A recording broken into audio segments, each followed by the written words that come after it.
Assalamu alaikum everyone. This is Sharifa Al'Adawi from Oman, University of Technology and Applied Sciences for Rustaq, working as assistant professor at the English Language and Literature Department. Today I'll be talking about sustainable assessment practices and some steps for successful implementation.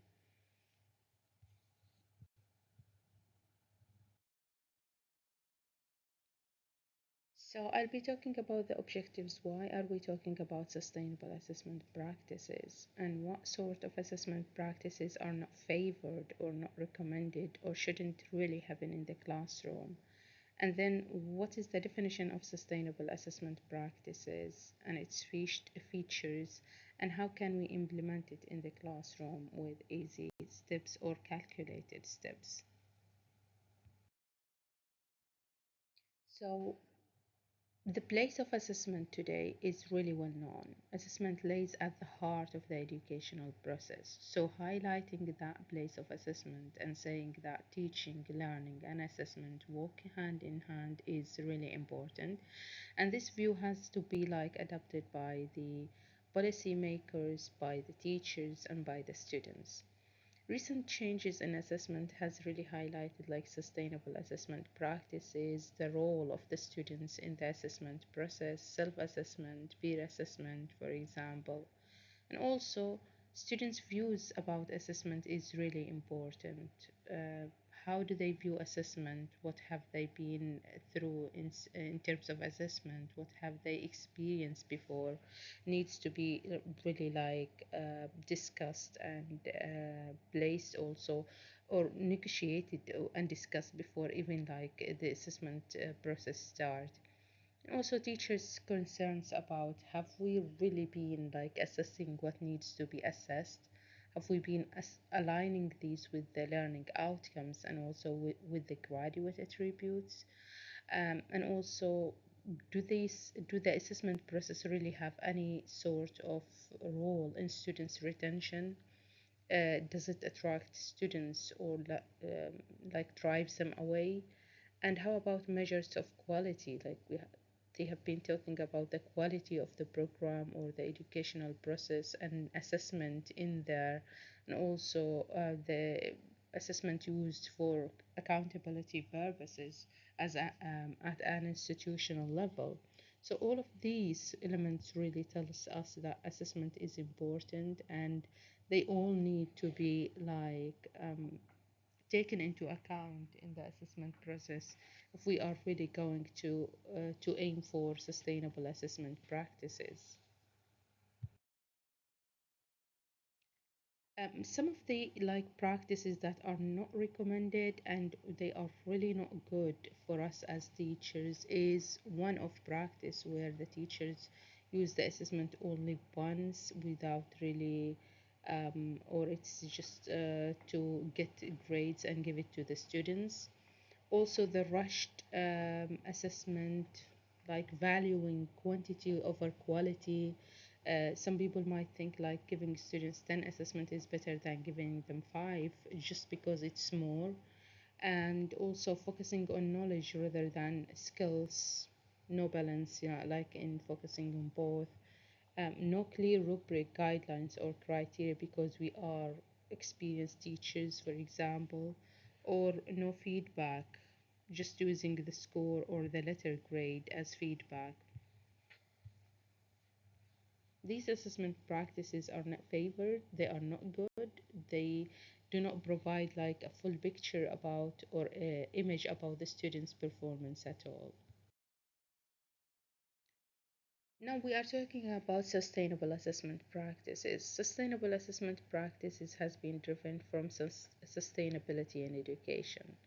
And BOUD really focus on self-assessment as key for sustainable assessment practices, while Nicole and McFarland's like talked about effective feedback and provided like 7 features for that effective feedback. Hansel later on came and said sustainable feedback instead of sustainable assessment practices. But all of these like kind of tackle the central role of assessment design and also the teacher and students' roles in them. Sustainability in education, basically, it's about the manageability of to achieve like goals and aims within context while taking really the contextual barriers and limitation into account. Baud came to the like sustainable assessment practices and talked about it in terms of uh, that bridge between needs of the present and needs of the future, and how do we meet them through assessment. So he was really like focusing on the skills of that are targeted by assessment.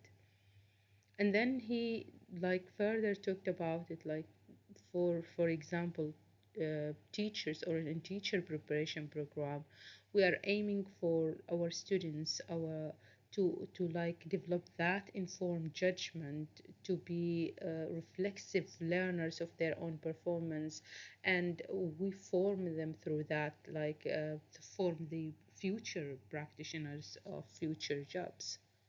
So you see here it's all about really skills that can help the students or our graduates later on become who they want to become and who the job market needs, like they are equipped with the skills that they need.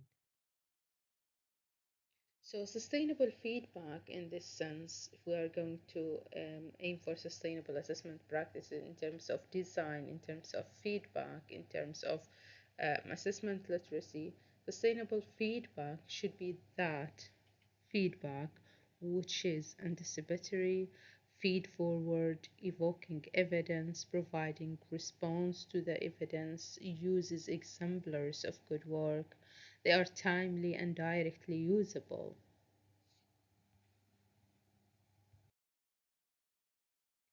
And from there, sustainable assessment practices are those assessment practices which enable learners to take responsibility for their learning as part of developing their self regulated learning strategies, especially their self evaluation skills, and the promotion of or it promotes like transfer of learned skills and strategies to new learning situations over time.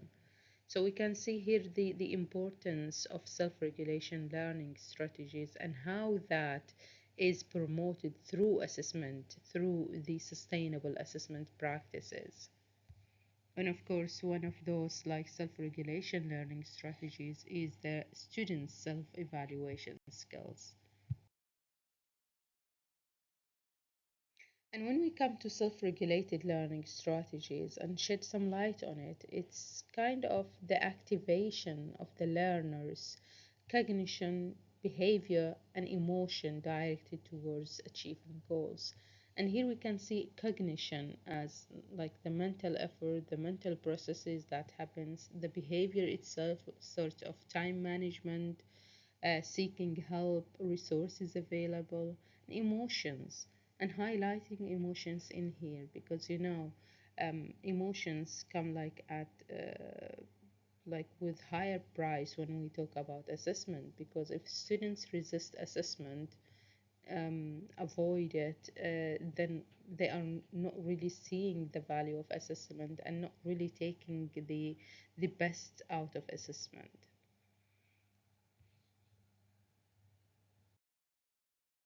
And in terms of self regulation, I like really to go back to Zimmerman's model of self regulation, in which he really highlights assessment into processes. And although I don't like these blocks of boxes which says just one arrow in one side, because it's kind of happening at every stage in here, and these like strategies overlap in all the stages, whether it's the forethought, the performance phase, or the self reflection. But I like the way that he has like highlighted what are the processes. So students are involved actually in planning, in the self motivation period, and then they go through the self control and self observation. What works for me, what doesn't work for me, how do I activate my cognition, my behavior, and my emotions somehow. And if that doesn't work, I go back to all of these like stages of task analysis, self motivation again, and self judgment and self reaction as well in terms of assessment. So, sustainable assessment practices should be like targeting or aim for student development of student strategies and skills in terms of self regulation, because we aim to develop the practitioner or the employer who would be able to assess situations, assess his or her own performance, and work based on that, plan their activities based on that self assessment. So that self-assessment, that task analysis, that self reaction, self-judgment should be valid, based on valid criteria.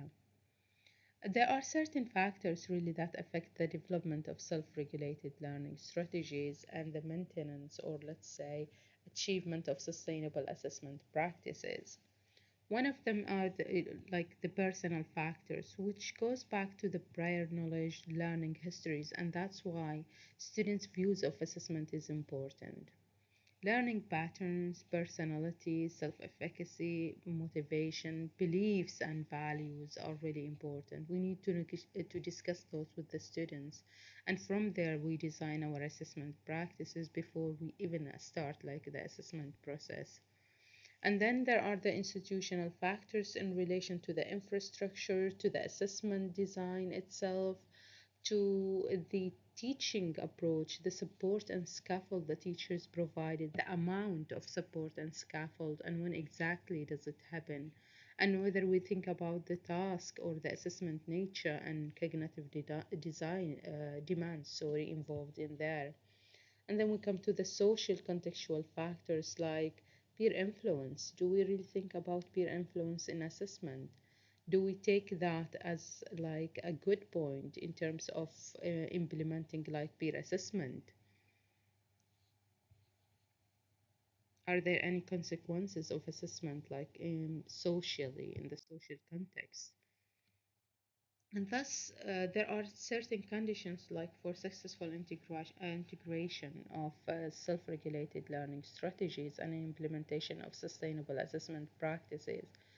As in, teachers need to be aware that task demands and cognitive load are important like concepts when we talk about the design of assessment. So, does the assessment that the student should like achieve or succeed in and the cognitive load, the marks allocation align with each other? How about the beliefs and values of the teachers about assessment and the beliefs and values of the students about assessment? Are they talked about? Assessment literacy. Do the students know why the assessment elements fit together or how do they fit together? What is their role in the assessment process? And also the individual learning differences.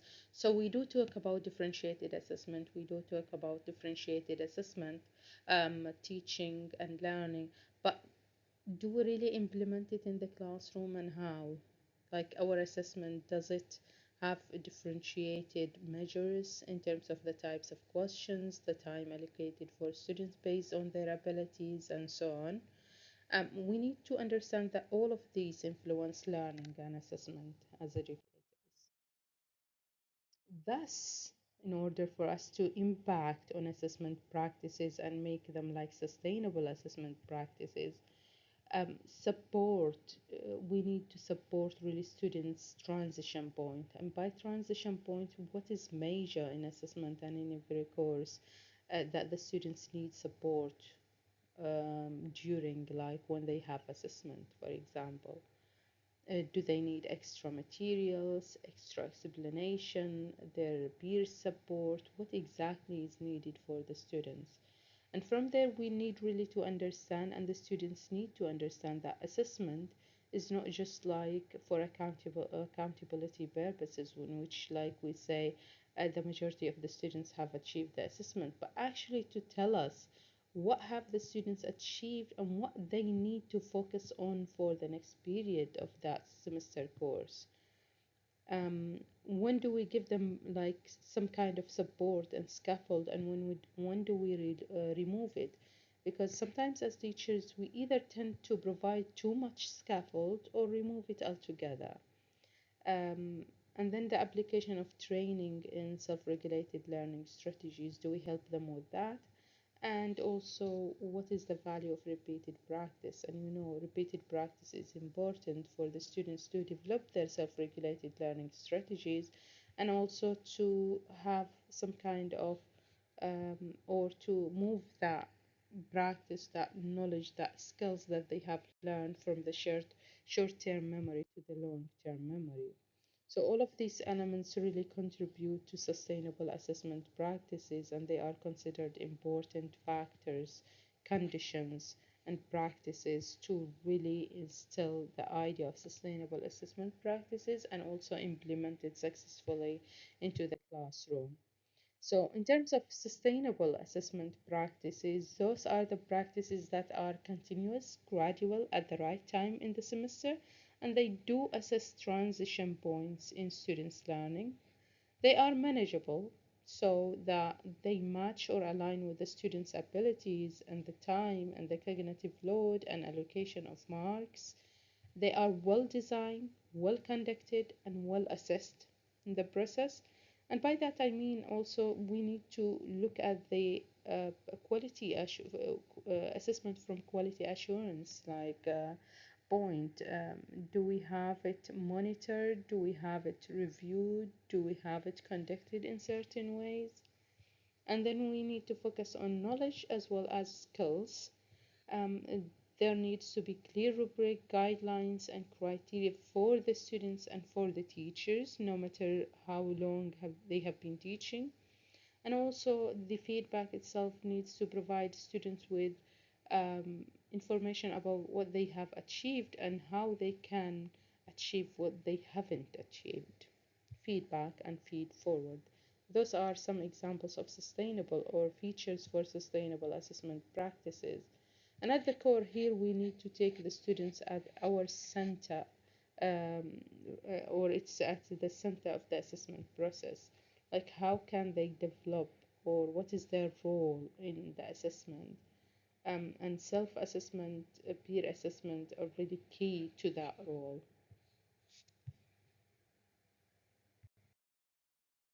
So, when we talk about the design assessment, well, we need first to explore students' beliefs and views of assessment and design our assessment accordingly. We need to talk about the nature and types of assessment in the assessment that we are going to use, and what is the place of self-assessment in here. And it is recommended that if you want like to develop student self-assessment like skills and strategies, we need to involve them as a bridge, for example, to that self-assessment in peer assessment, actual peer assessment, no accessory peer assessment where the students are just passing time, but the students are actually involved in peer assessment. They are giving marks for valid peer assessment, for reliable peer assessment. And this is also a gradual process. And then we need to discuss with the student the rationale, like why this type of assessment, how is it contributing to their learning, and how does it align with graduate attributes. And then the principles of assessment. Is the assessment that we have designed valid, testing what it is supposed to be tested, reliable, consistent, provide consistent results, practical in terms of resources, is it authentic, does it provide the right washback or positive washback for the student, do they see value of the assessment.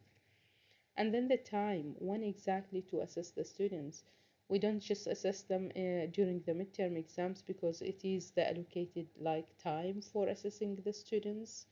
No, it should be really justified when exactly, why, how does that help the students learn and achieve what needs to be achieved.